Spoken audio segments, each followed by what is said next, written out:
우리 오늘 하나님 말씀 같이 살펴보시죠. 하나님 말씀 마태복음 21장 1절에서 11절까지 말씀입니다.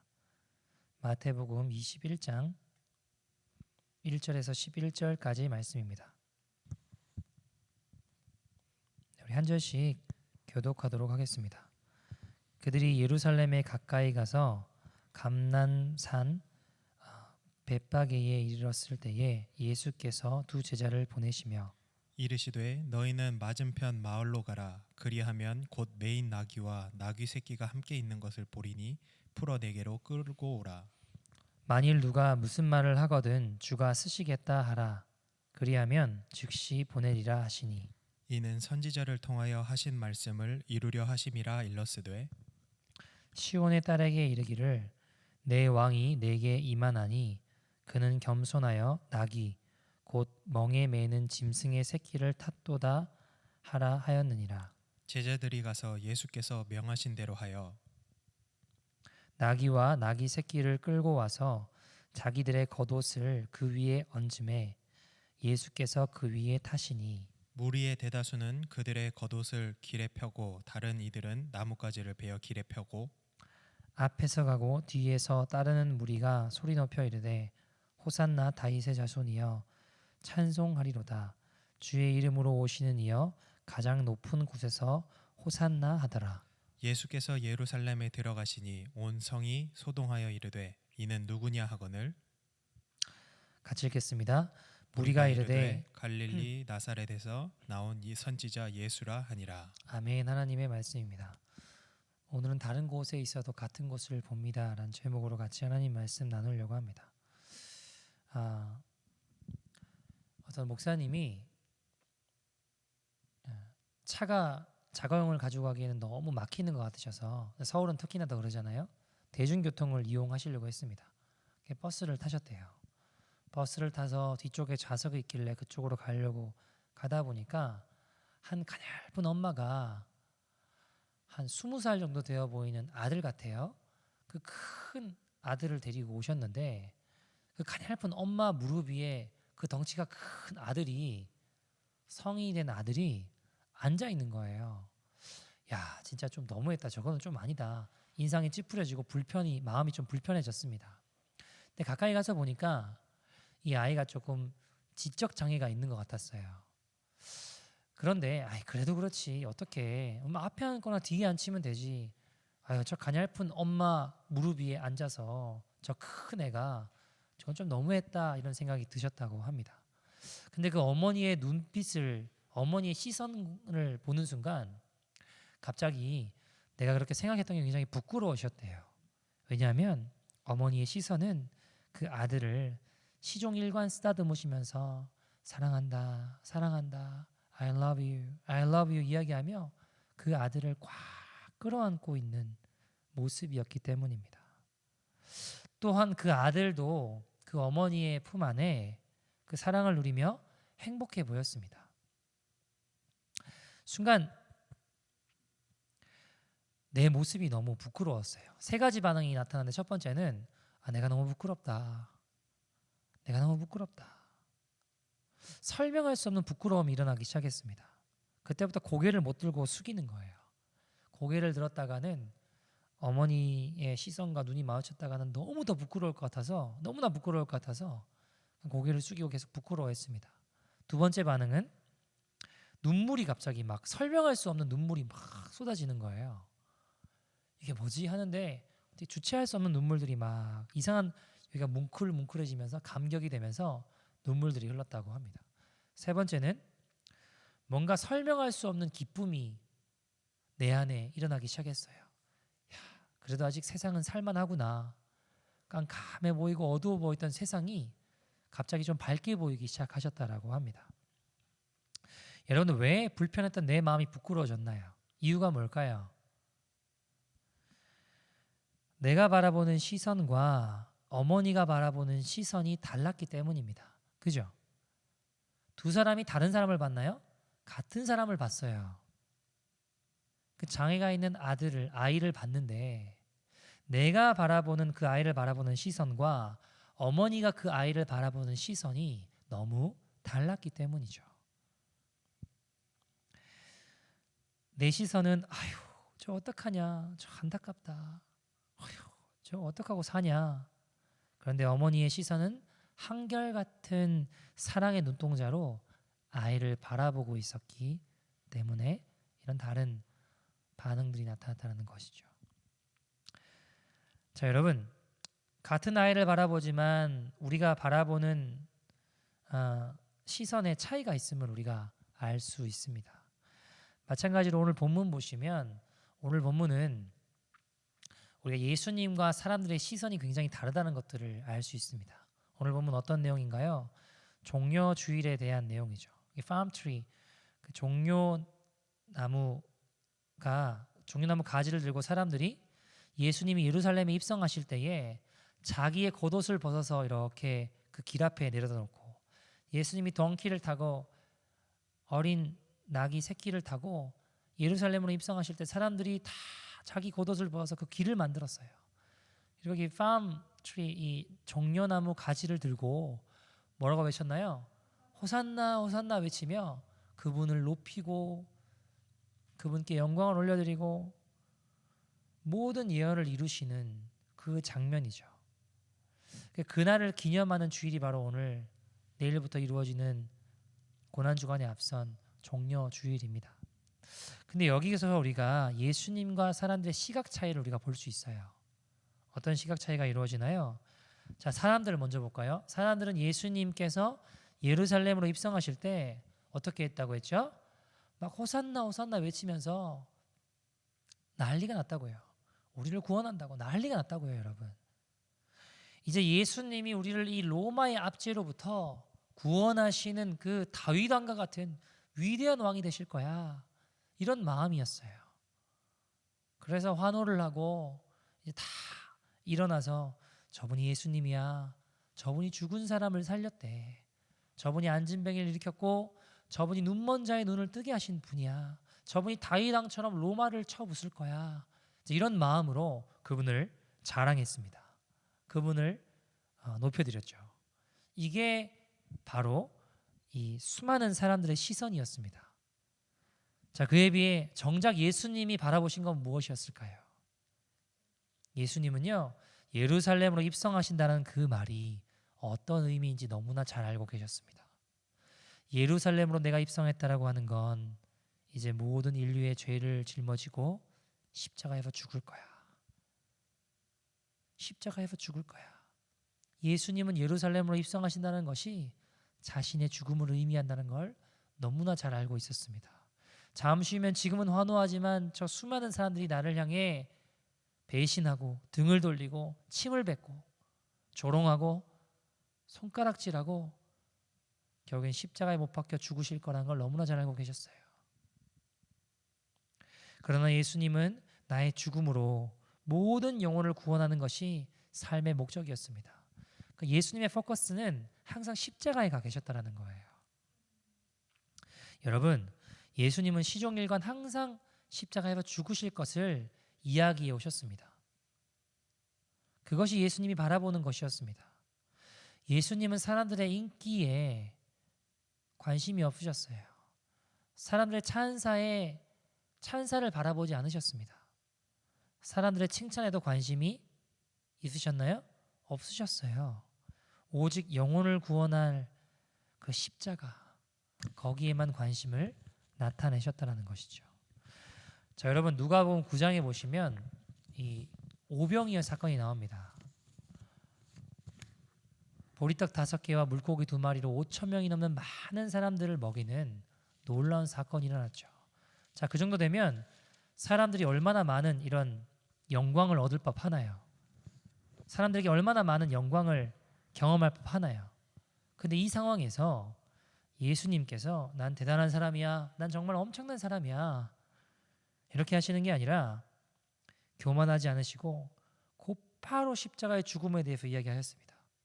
누가복음 9장 22절이죠. 같이 한번 읽어볼까요? 시작. 이르시되 인자가 많은 고난을 받고 장로들과 대제사장들과 서기관들에게 버림받으어 죽임을 당하고 제3일에 살아나야 하리라 하시고. 아멘. 십자가의 죽음에 대해서 이야기하셨죠. 그 다음 사건이 바로 변화산 사건입니다. 변화산 사건에서도 영화롭게 되신 다음에 또 자신의 죽음에 대해서 이야기하셨어요. 누가복음 9장 31절 보실까요? 시작. 장차 예수께서 예루살렘에서 별세하실 것을 말할세. 네, 장차 예루살렘에서 별세하실 것을 이야기하셨다고 합니다. 그 다음 이야기가 어떤 이야기인가요? 귀신 들린 아이를 고치신 이야기가 누가복음 9장 37절에서 45절에 나와요. 근데 그 귀신 들린 아이를 고쳐주시고 사람들이 막 하나님이 역사하셨다고 난립니다. 43절을 보시겠습니까? 43절입니다. 시작. 사람들이 다 하나님의 위엄에 놀라니라. 그들이 다 그 행하시는 모든 일을 놀랍게 여길세. 예수께서 제자들에게 이르시되. 자 보세요. 지금 아이의 귀신이 나가고 야 하나님이 하신 일이 너무 놀랍다. 하나님을 향한 경외감이 생겼다고요. 자 그런 상황에서 사람들이 예수님을 칭찬했고 예수님의 인기는 막 올라갔습니다. 자 이런 상황에 예수님께서 갑자기 찬물을 확 끼얹으시는 그 영광을 누리지 아니하시고 찬물을 확 끼얹으시는 이야기를 하시는데 그게 곧바로 44절 보시겠습니까? 시작. 이 말을 너희 귀에 담아두라. 인자가 장차 사람들의 손에 넘겨지리라 하시되. 네, 그 영광을 좀 누리시지. 갑자기 분위기 파악 못하시고 찬물을 확 끼얹은 이야기를 하시는데 곧 인자가 다른 사람 손에 넘겨질 거야. 내가 곧 죽을 거야. 자신의 죽음에 대해서 예고하셨습니다. 죽음을 말씀하셨어요. 여러분 예수님은요. 내가 어디로 걸어가야 될지 내가 어디로 걸어가고 있는지를 너무나 정확하게 분명히 아시고 계셨고 예수님의 시선은 항상 십자가를 바라보고 걸어가셨던 것입니다. 여러분 저는요 사람에게 중요한 게 얼마나 오래 사느냐가 중요한 게 아니라 얼마나 가치 있게 사느냐가 중요하다고 생각합니다. 동의하십니까? 여러분 내가 무병장수해 본다 한들 아무리 오랫동안 살아본다 한들 그의 삶이 히틀러처럼 극악무도한 삶이었다면 그 삶이 어찌 가치 있는 삶이라고 이야기할 수 있겠습니까? 여러분 성경을 읽어보면요 예수 믿지 않는 이들에게는 죽음은 비극이겠지만 예수 믿는 우리에게는 믿음의 사람에게는 죽는 것도 유익하다라고 성경이 이야기를 합니다. 그래서 예수님께서는 온 인류를 구원할 십자가의 죽음의 길로 나아가신 것입니다. 여러분 그에 비해 이 예수님의 시선과는 달리 제자들의 시선은 어땠을까요? 제자들은 뭘 바라봤을까요? 예수님은 항상 죽는 것에 대해서 십자가의 죽음에 대해서 그의 시선이 고정돼 있었는데 제자들은 그에 비해서 예수님 왜 자꾸 죽는 이야기 하시지? 이 땅에 얼마나 누릴 게 많고 가질 게 많고 해볼 만한 게 많고 좋은 게 많은데 왜 자꾸 죽음을 생각하시나 이상하게 생각했다고요. 여러분 왜냐하면 제자들의 이 시선과 관심은 오로지 이 땅에서 누가 큰 사람 되는가. 여러분 사실 제자들도 생각해보면 대단한 사람들 맞잖아요. 왜요? 예수님을 따르겠다고 자신의 집도 재산도 직업도 모든 것을 버리고 예수님 따라왔잖아요. 예수님 쫓아온 거 아닙니까? 그런데 여러분 그렇게 예수님 따라갔지만 참 헌신된 사람들일까요? 왜 열심을 냈을까요? 제자들의 관심은요 예수님이 무엇에 관심을 두는지 예수님의 시선이 어디로 향하는지도 알지 못한 채 오로지 그들이 열심히 낸 이유가 무엇이었을까요? 제자들은요 예수님이 다윗 왕처럼 로마의 압제로부터 우리를 다 구원하면 땅을 정복하는 다윗 왕처럼 위대한 왕이 되면 그 옆에 프리미니스터 그러니까 뭐 좌의정 우의정 한 자리 할 생각만 하고 지네들끼리 싸우는 것을 누가복음 9장에 동일하게 볼 수 있습니다. 여러분 그래서 어쩌면 제가 어떤 걸 깨닫게 되냐면 세상을 너무 좋아하는 사람은요 천국을 믿지 않는 사람일 수도 있어요. 세상을 너무 사랑하고 좋아하는 사람은 하나님의 나라를 믿지 않는 사람일 수도 있습니다. 여러분 자 이 제자들의 시선과는 달리 예수님의 시선은 어디를 향하고 계셨습니까? 십자가 예루살렘을 향하고 계셨습니다. 그 예루살렘에는요 제자들의 차디찬 배신과 조롱과 멸시와 버림당함과 지금은 나를 향해 호산나 호산나 외치는 저 사람들이 잠시 후면 돌변에서 욕설과 조롱과 침뱉음과 군병들의 채찍과 가시면류관, 결국 십자가에 잔인하게 죽으시는 그 십자가의 고난이 기다리고 계셨어요. 이제 얼마 지나지 않아 십자가에 달려 돌아가셔야 된다는 걸 너무 잘 알고 계셨습니다. 근데 여러분, 여기서 이상한 게 있어요. 고난을 좋아하는 사람은 없습니다. 그죠? 여러분 중에 혹시 목사님 저는 고난이 너무 좋아요. 더 많은 고난을 주세요. 저는 고난을 받으면 너무 행복해요. 이런 분 계십니까? 그런 분 계시면 언덕 위에 한 집으로 가보셔야 됩니다. 여러분, 고난을 좋아하는 사람은 없다고요. 근데 어떻게 된 일인지 예수님은 그 십자가의 고난을 피하지 않으시고 그것을 감당하시면서 그 길로 걸어가셨냐 이 말입니다. 여러분, 십자가의 고난을 좋아하는 사람이 없어요. 근데 예수님은 어떻게 된 노릇인지 그 십자가의 고난을, 십자가의 길을 피하지 않으시고 예수님의 시선은 요동함 없이, 흔들림 없이 십자가로 향하셨냐는 것입니다. 제자들이나 사람들의 모습이 정상 아닌가요? 어떻게 보면 예수님이 흔들림 없이 십자가에 시선을 두고 가신 이유가 뭘까요? 그 원동력이 뭘까요? 자, 그 정답이 히브리서 12장 2절에 있다고 봅니다. 히브리서 12장 2절 말씀 우리 같이 한번 읽어보죠. 시작. 믿음의 주여 또 온전하게 하시는 이인 예수를 바라보자. 그는 그 앞에 있는 기쁨을 위하여 십자가를 참으사 부끄러움을 개의치 아니하시더니 하나님 보좌 우편에 앉으셨느니라. 아멘. 여러분, 자, 십자가를 참으셨대요. 왜요? 그 앞에 있는 기쁨을 위하여, because of the joys awaiting him. 그러니까 그 앞에 있는 기쁨을 위하여 십자가를 endure 하셨다, 십자가를 참으셨다라고 이야기하고 있습니다. 여러분, 십자가를 참으실 수 있는 그 원동력은 그 앞에 있는 하늘의 기쁨이 있었기 때문입니다. 여러분, 이 모습을 보면 저는 이 뛰어난 이 놀라운 절제력을 봐요. 예수님의 놀라운 이 절제력 같은 걸 봅니다. 사람들이 그런 이야기를 많이 하잖아요. 절제력이 뛰어난 사람이 성공한다고. 그런 이야기 들어본 적 있으시죠? 저도 들어본 적이 있습니다. 성공한 사람들은 다 절제력이 굉장히 뛰어난 사람이었다. 셀프 컨트롤이 굉장히 뛰어난 사람들이었다. 이게 잘 안 되는 사람은 성공할 리가 없다라고 이야기를 많이 들어봤습니다. 여러분 혹시 그 피겨 스케이트 선수였던 김연아 선수를 아시나요? 김연아 선수, 그 세계 피겨 스케이트계의 퀸이라고, 여왕이라고 불려졌던 그런 사람입니다. 여러분, 이 친구는요 세계 신기록 수립만 11번 했습니다. 그뿐이 아니라 여자 싱글 선수 최초로 200점을 넘은 사람입니다. 그뿐인가요? 세계 선수권, 올림픽 할 거 없이 다 금메달을 휩쓸었던 이 세계 피겨 스케이트계의 퀸이라고 불렸던 사람이었습니다. 근데 여러분, 이 친구가 한 TV 프로그램에 나와서 그런 이야기를 해요. 야식은 몇 시에 먹는 게 야식이에요? 그 야식이 뭔지 몰라요. 무슨 말인가요? 야식을 먹어본 적이 있다라는 거예요, 없다라는 거예요? 없다라는 거예요. 한 번도 야식이라는 걸 먹어본 적이 없대요, 자기 평생에. 왜 그런가요? 체중을 조절해야 되기 때문에, 자기 몸무게를 조절해야 되기 때문에 단 한 번도 야식이란 걸 먹어본 적이 없다라는 거예요. 그녀의 식단은 간단합니다. 아침은 한식, 된장찌개 이런 거 먹겠죠. 점심은 샐러드 또는 과일을 먹고 저녁에는 시리얼만 먹었대요. 대단하지 않습니까? 일체 먹고 싶은 거 안 먹었대요. 그리고 여러분, 사람인데 먹고 싶은 게 있을까요, 없을까요? 있잖아요.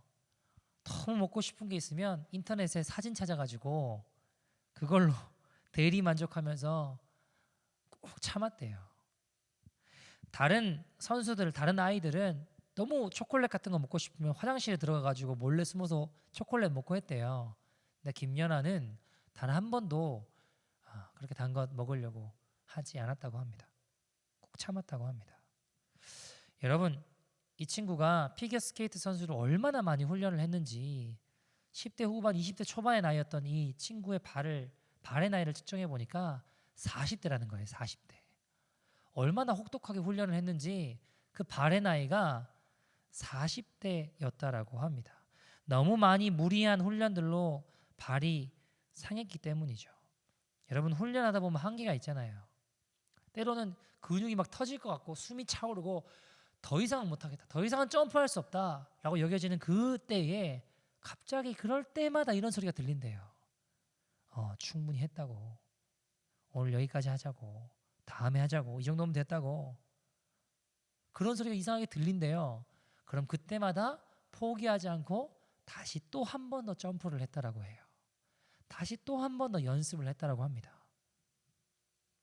여러분 17년이 넘는 시간 동안 3천만 번 이상 넘어졌대요. 점프는 막 수십만 번 점프 연습했대요. 그렇게 함으로 피겨 스케이트계의 여왕이 탄생했던 거죠.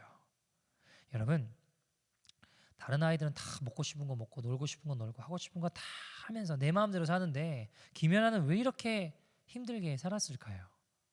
이유가 뭘까요? 왜 그렇게까지 훈련하며 살았냐고요?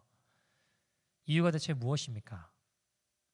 그 앞에 있는 대회를 위해서, 그 앞에 있는 무대를 위해서, 그 앞에 있는 금메달을 따야 되는 그 시상대를 위해서 그것을 바라보며 그 힘겨움을 참아 이겨나온 것입니다. 여러분 우리 중에 누가 김연아를 보면서 야 진짜 불쌍하다, 어떻게 불행한 인생이다 이렇게 이야기하는 사람이 있어요? 아무도 없어요. 그를 보면서 모두 다 존경과 찬사를 보내죠. 여러분 예수님도 그 앞에 있는 기쁨을 위하여 십자가를, 천국의 기쁨을 위하여 십자가를 참으신 것입니다. 여러분 사람들은 이 절제 그러면 무조건 막 참는 거 이야기해요. 무조건 막 참는 거 생각합니다. 무조건 견디는 거 이걸 절제라고 이야기합니다. 그러나 그렇지 않아요. 성경에서 말하고 있는 절제는요, 절제가 아니고 그건 억제예요. 억제. 억압 아닙니까? 억압. 예를 들어 볼게요, 여러분. 그럴 리는 없겠지만 제가 예를 들어서 다른 사람 예를 들을 수는 없으니까 제가 예를 들어 술 담배를 엄청 좋아한다고 치자고요. 제가 나쁜 짓을 해서 감옥에 갔어요. 그러면 술 담배 할 수 있나요, 없나요? 제일에 들어가는 순간부터, 감옥에 들어가는 순간부터 거기는 없잖아요. 그러면 없어서 못하는 건 절제가 아니라 억압이라고요. 억제라고요. 억지로 참는 게 절제가 아닙니다, 여러분. 자, 어떤 아이가 예를 들어 게임 중독이에요. 틈만 나면 게임합니다. 근데 이 아이가 부모님에 의해서 어느 날 갑자기 저기 인터넷이 안 되는 시골에 던져졌어요. 자, 거기서 게임할 수 있나요, 없나요? 없죠. 인터넷이 없으니까. 그러면 이게 게임을 지금 안 하고 있으니까 이게 절제하는 건가요? 아니요. 이거는 억압이고 억제라는 거예요. 여러분 우리가 막 유튜브를 하루 종일 중독처럼 막 보다가 어느 날 인터넷이 안 되는 곳에 무인도에 들어갔어요. 그러면 거기 가면 이게 유튜브 안 하는 게 절제예요? 아니요. 그건 억제라고요. 억제. 없는데 못하는 거잖아요. 여러분 성경에서 말하고 있는 절제는 억지로 참는 억압이 아니라 억제가 아니라 성경에서 말하고 있는 절제는요, 예수님이 보여주신 거예요. 그 앞에 있는 기쁨을 위하여 십자가를 참으사, 그 앞에 있는 천국의 기쁨을 위해서 십자가를 참으신 것입니다. 이것이 절제라는 것입니다. 더 좋은 것을 위해 덜 좋아하는 것을, 더 좋아하는 것을 위해 덜 좋아하는 것을 포기할 줄 아는 것, 더 중요한 것을 위해서 덜 중요한 것을 포기하는 것. 여러분 이것이 절제입니다. 아이가 컴퓨터 게임을 할 수 있지만 이건 하나님이 기뻐하지 않아, 이건 사단이 던져주는 먹이야, 이건 날 죄악으로 끌고 가는 사단의 먹이야, 그걸 깨닫고 하나님 나는 기뻐하시는 길을 걸어갈 거야. 더 나은 길을 위해, 더 나은 세계를 위해 무절제한 가상현실의 게임이라는 세계를 포기하는 겁니다. 내가 하루 종일 뉴스 보면서 유튜브 보면서 시간을 보낼 수 있지만 그게 아니라 내가 그 시간에 그거 본다고 아무것도 해결되지 않아. 내가 하나님 말씀을 더 가까이 할 거야. 내가 주님께 더 기도할 거야. 두려우니까 TV 보고 드라마 보면서 하루 종일 시간을 보냅니다. 그러나 이건 다 한다고 아무것도 해결되지 않아. 그걸 깨닫고 그걸 하고 싶지만 더 큰 기쁨, 하늘의 기쁨을 위해 말씀을 가까이 하고 기도하는 걸로 나아가는 거예요. 그게 절제입니다. 그게 예수님 보여주신 거예요. 여러분, 예수님 어떠셨습니까? 영원한 기쁨이 있으셨어요. 영원한 즐거움이 있으셨습니다. 천국의 기쁨이 있으니까 그 영원한 행복을 위해 십자가의 죽음을 참으신 거예요. 그게 바로 절제다 이 말입니다. 우리는 이런 이야기를 많이 해요. 목사님, 저 너무 억울하다고. 내가 왜 그렇게까지 해야 되냐고. 내가 왜 용서해야 됩니까? 내가 왜 사랑해야 됩니까? 나는 못합니다. 나는 그 거룩한 길, 나는 못 가. 나는 절대 내가 왜 그렇게 해야 됩니까? 하나님 말씀에 순종하는 거 너무 힘들어요. 너무 싫어요. 나 못합니다. 목사님이 그쳐지 않죠 봐서 모르는 거예요. 나 너무 억울해요. 이거 참을 문제가 아닙니다. 그 사람 내가 지구 끝까지 쫓아가서 끝장내고 말 겁니다. 반드시 그 사람 가만두지 않을 겁니다. 근데 성도님, 하나님 원하시지 않으실 것 같아요. I don't care. 하나님이 기뻐하시든 말든 무엇을 원하시는지 그나 중요하지 않다고. 지금 내가 못 참겠다고. 지금 내가 저 사람에게 막 그냥 부셔버려야 된다고. 여러분, 얼마나 억울하면 그러시겠어요? 얼마나 힘드시면 그러시겠습니까? 이해됩니다. 인정이 돼요. 그러나 그때 우리 스스로에게 이런 질문을 해봐야 돼요. 과연 나는 지옥 갈 수밖에 없는 나를 구원하신 그 십자가의 사랑이 큰 것인지, 아니면 지금 내가 겪고 있는 일이 큰 것인지 우리가 생각해 봐야 됩니다. 과연 예수님은 나에게 그렇게 큰 열망인가? 정말로 예수님은 그 어떤 것과도 바꿀 수 없는 되게 가장 큰 소원이고 원함이신가? 이 고난들 가운데서 우리들로 하여금 이 고난을 이기게 만들고 이 고난을 극복하게 만들고 새로운 힘을 공급해 주시는, 참아내고 이겨내게 만드는, 눈물을 뿌리면서라도 용서하게 만들 수 있는 그 힘을 낼 만큼 그렇게 정말 우리가 주님을 사랑하는가? 이 질문 앞에 우리가 서봐야 됩니다. 근데 여러분, 만약에 우리에게 그런 마음이 없다면 우리의 믿음은 아무것도 아닙니다. 여러분, 천국이 여러분에게 어떤 가치입니까? 나 같은 죄인을 위해 수모와 고통을 당하신 예수님의 십자가가 우리에게 어떤 작용을 하느냐고요. 우리에게 어떤 열망이냐 이 말입니다. 여러분, 그 노아의 방주 보시면요, 퀴즈 한번 내볼게요. 노아의 방주에 창은 어디 있을까요? 창문은 어디 있을까요? 노아의 방주에 창문 어디 있을까요? 우리가 어릴 때 주일학교 보면 이렇게 옆에 창문 열어가지고 비둘기 보내고 뭐 하잖아요. 그래서 저도 노아의 방주의 창이 옆에 있는 줄 알았어요. 근데 하나님은 노아가 옆에 창을 만들게 해서 물의 수위를 측정할 수 있도록 허락하지 않으셨어요. 물의 높이가 지금 어느 정도 차 있나, 홍수가 어느 정도인가 그걸 알아볼 수 있도록 옆에 창을 허락하지 않으셨습니다. 창문 열려 있는 곳은, 볼 수 있는 곳은 오로지 하늘밖에 없었어요. 위쪽밖에 없었습니다. 무엇을 의미할까요? 노아야, 네가 살 길은 하늘을 바라보는 거야. 네가 살 길은 하늘을 바라보는 거야. 하나님을 바라보는 거야. 나만 바라봐라. 그것이 네가 살 길이다. 주님과 같은 곳을 바라보는 길이, 같은 시선으로 같은 곳을 바라보는 길이 여러분 우리가 살 길입니다. 하나님의 사람들의 라이프 스타일은요, 하늘을 바라보는 것입니다. 이 땅을 바라보는 것이 아니라 하늘을 바라볼 때, 하나님을 바라볼 때 내가 너를 책임지겠다. 그게 크리스천들이 걸어가야 될 길이라는 것입니다.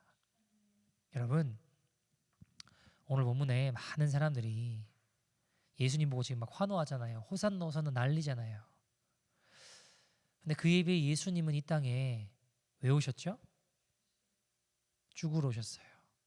세상에 어떤 아기도 죽으려고 태어난 아기는 없습니다.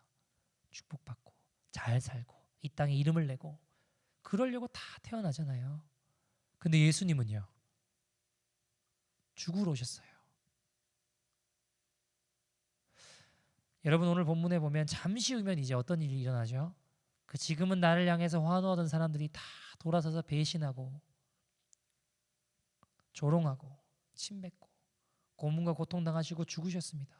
여러분 죽으려고 이 땅에 오셨어요. 왜 그렇게 하셨나요? 왜 죽으러 오셨나요? 나를 위해서. 나를 위해서요.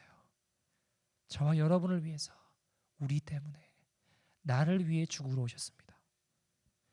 제가 한번 생각해 봤어요. 야, 주님의 마음이 어떨까? 지금은 환호하지만 이 사람들 조금 있으면 나를 향해 다 돌 던질 텐데 그거 모르셨을까요? 아니요. 주님 하나님이세요. 다 알고 계셨어요.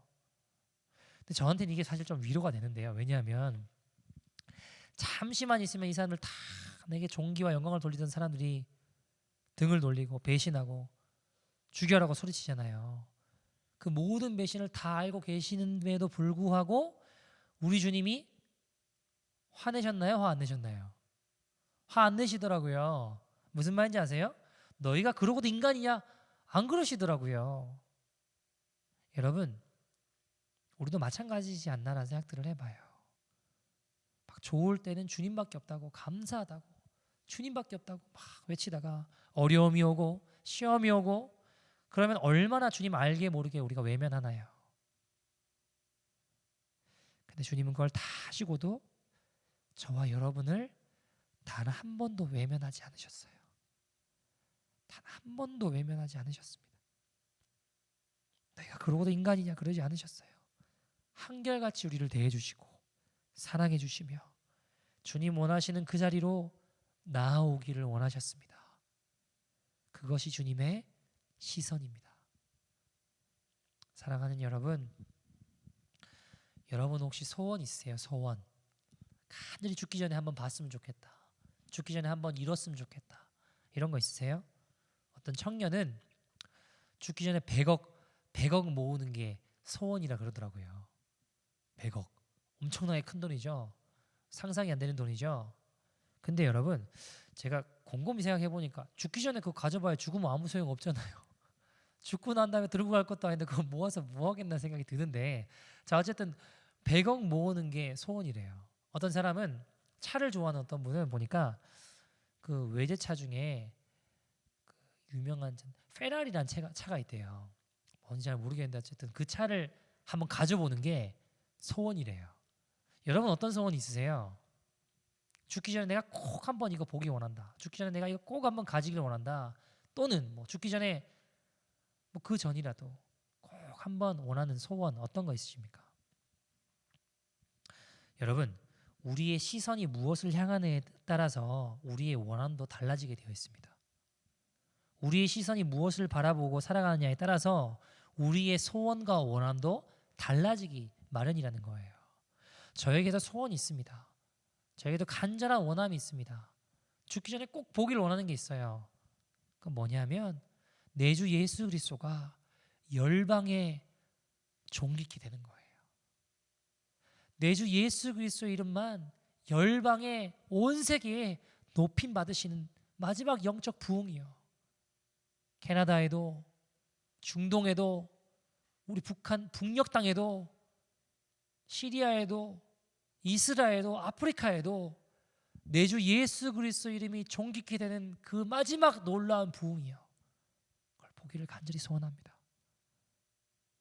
여러분, 저는요 죽기 전에 꼭 이 온 땅을 주님의 영광으로 가득 담는 그 부흥을 보기를 간절히 원합니다. 저는요 주님만 그렇게 높임 받으실 수 있다면 제가 얼마든지 나아질 수 있어요. 우리 주님의 이름만 존귀케 되고 높임 받으실 수 있다면 저 얼마든지 가난해질 수 있을 것 같아요. 우리 주님만 얼마든지 높임 받으실 수 있다면 저는 얼마든지 내 자존심 버릴 수 있을 것 같아요. 우리 주님만 정말 존귀케 되는 열방을 덮는 그 놀라운 부흥이 제가 볼 수 있다면 저는 정처 없이 집도 없이 떠돌아다녀도 괜찮을 것 같아요. 아니 죽어도 괜찮습니다. 정말로요. 진심으로요. 여러분 보시기 원하는 거 있으세요? 정말 우리의 삶을 통해 우리의 모든 것을 통해 우리 주 예수 그리스도 그분 한 분만 높임 받으셨으면 좋겠습니다. 그것이 우리의 시선이 되었으면 좋겠어요.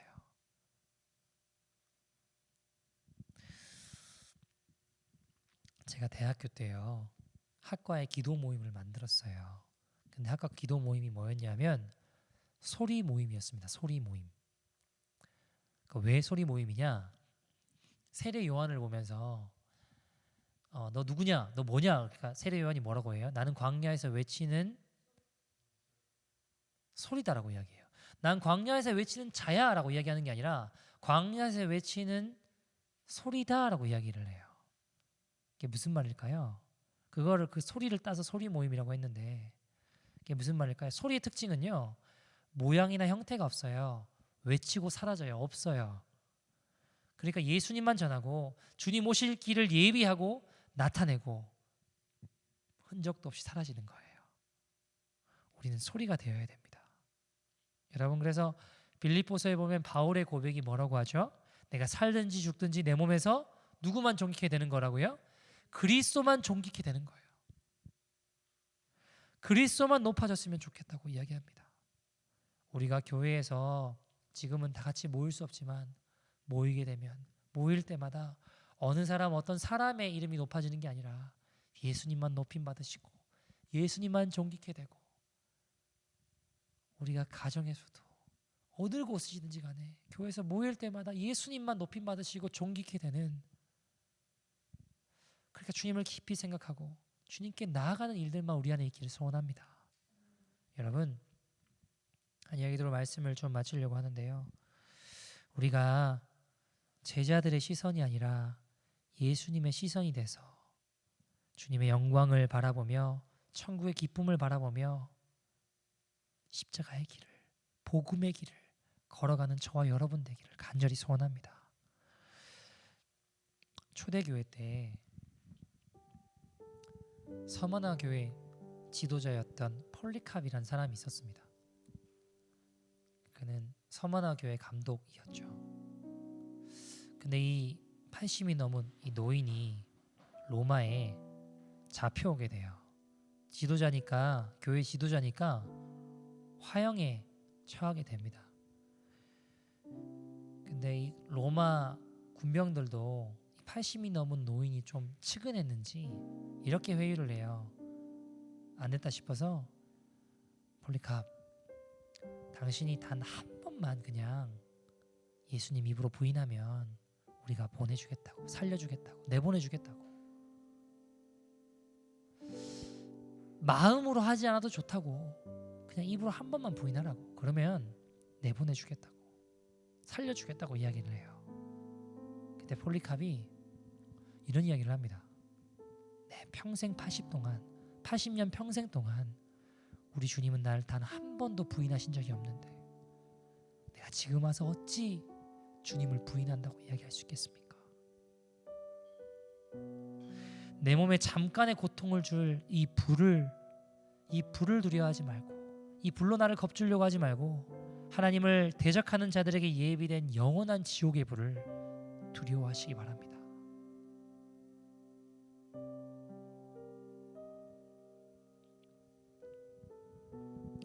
여러분 폴리캅의 시선은 늘 하나님의 나라에 있었던 것 같습니다. 당장 눈앞에 내가 좀 더 잘 먹고 잘 살고 살 수 있는 거 원하지 않았어요. 제 아들처럼 사람들처럼 이 땅에서 좀 더 누릴 수 있는 거 거기에 시선이 있는 게 아니라 하나님의 나라 하늘에 그의 시선이 있었습니다. 여러분 우리 안에 나를 결코 부인하지 않으시는 하나님의 은혜가 우리 안에 흐르기를 소원합니다. 폴리캅처럼 나를 통해 주님이 영광 받으시기를 소원합니다. 제가요 동성애 축제 처음 나갈 때 솔직히 제가 목사지만 얼마나 믿음이 없냐 하면 두려웠어요. 무서웠어요. 가서 몰매 맞고 봉변당하고 어려움 당하고 그런 모든 것이 굉장히 두려웠습니다. 야 이거 가가지고 쉽지 않겠다. 혼자 나가서 이거 뭐 하는 짓일까? 세계 최대의 동성애 축제인데 두렵더라고요. 솔직히 무섭더라고요. 근데 내가 매 맞고 어려움 당해도 우리 주님이 영광 받으실 수 있다면 주님 지켜드릴 수 있다면, 그래 우리 주님 부끄럽게 하지 말자. 이 땅에, 이 토론토 땅에 주님이 영광 받으실 수 있다면, 내가 죽는다고 한들, 내가 매 맞는다고 한들 우리 주님만 영광 받으실 수 있다면, 그래 두려워하지 말자. 복음 부끄러워하지 말고 나가자. 나 허물 많고 죄 많은 사람이지만, 나 너무 부끄러운 사람이지만 우리 주님이 나 같은 인생을 기억해 주실 수 있다면, 우리 주님이 허물 많은 죄 많은 나 같은 인생을 주님이 기억해 주실 수 있다면, 나 같은 자를 통해서도 주님이 영광 받으실 수 있다면 믿음의 발걸음을 떼보자. 그 동성애 축제를 반대하려고 피켓 들고 회개하라고 나가려고 하는데, 그 두려운 그 순간에 그 마음이 들 때 제가 믿음의 발걸음을 뗄 수 있게 되더라고요. 회개하라. 하나님 당신을 사랑하신다. 예수님께 나아와라. 그때 담대하게 나아갈 수 있게 되었습니다. 사랑하는 여러분, 우리 같이 한번 기도할까요? 같이 한번 기도할 텐데, 여러분 많은 사람들이, 자, 눈을 감고 같이 한번 기도합시다. 많은 사람들이 십자가 길 그러면 힘들게 생각합니다. 하지만 여러분, 이것이 더 가치 있는 것을 위해 덜 가치 있는 것을 버릴 줄 아는 용기이고 지혜입니다. 지금 십자가에 대한 말씀을 달게 듣고 그 길을 따르게 된다면 나중에 임할 영원한 심판의 경고는 두려워하지 않아도 되는 것입니다. 우리를 천국으로 인도하는 십자가를 왜 두려워하십니까? 십자가에는 구원과 생명이 있습니다. 우리를 원수에게서부터 보호하는 것도 십자가입니다. 천국의 은혜가 이 십자가에 녹아내리고 심령의 풍성한 즐거움도 십자가를 통해서만 가능합니다. 십자가는 영적인 깊은 체험과 온전하고도 거룩한 삶을 가능하게 합니다. 십자가 없이는 영혼의 구원도 영생의 소망도 존재할 수 없는 것입니다. 여러분 즐거이 하나님 나의 십자가를 지고 예수님을 따르기를 소원합니다. 그때 영생을 얻을 것입니다. 주님, 내가 바라보는 것이 노아처럼 하늘밖에 없습니다. 다른 것 의지할 거 없습니다. 주님, 이 시간 눈을 들어 하늘을 바라본 노아처럼 주님을 바라볼 때에 주님 역사하여 주시옵소서. 주님, 내 안에 구원의 감격을 회복시켜 주시고 그것이 능력이 되어 어떠한 상황 속에서도 비굴하지 않게 하여 주십시오. 초라해지지 않기를 소원합니다. 비록 화용이 나를 두렵게 만들지라도 그 감격, 하나님이 세상 속에서 주님의 시선을 가져 그 앞에 있는 즐거움을 위하여 십자가를 참는 예수 그리스도의 신부들 되게 하여 주시옵소서. 시간 다 같이 주님의 이름 부르고 우리 통성으로 기도하겠습니다. 주여.